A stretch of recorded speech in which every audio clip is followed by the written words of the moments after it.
Kumpirmado si Tony Bishop ang bagong reinforcement ng Barangay Ginebra, San Miguel na papalit muna kay Justin Brownlee sa darating na 48 season ng PBA Commissioner's Cup. Ito ay kinumpirma mismo ni Tim Cone habang sa panig ng Converge ay hindi pa rin makakapaglaro si Mac Talio dahil sa 6-month suspension na pinataw ng PBA Board dahil sa drug allegation 3 years ago. Halos buong season na din ang nasabing suspension. Si Tony Bishop ay 34 years old na ngayon. Pinanganak noong July 16, 1989 sa Dallas, Texas, United States. Siya ay NBA draft year 2011. Siya rin ay dating import ng Meralco Bolts. Ayon kay Tim Cone, si Bishop ang klaseng import na madaling i-handle dahil isa itong klase ng import na team player.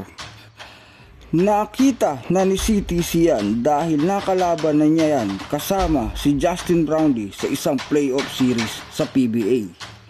Mukhang malaki ang tiwala ni CTC dito dahil sa nasabing import. Kaya lang ito ay may edad na rin sa ngayon.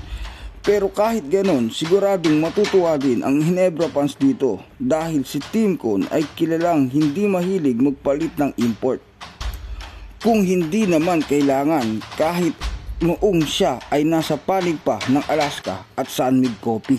Ito ang isang example na si Tony Bishop ay isang team player at pass first na import. Samahan mo pa ng never say die attitude. So lead as Scotty no. Use some of the board. Meralco pushing the action. Bishop with the hammer. Meralco takes back the lead. And as we head into this timeout, Meralco bringing the thunder in this third quarter.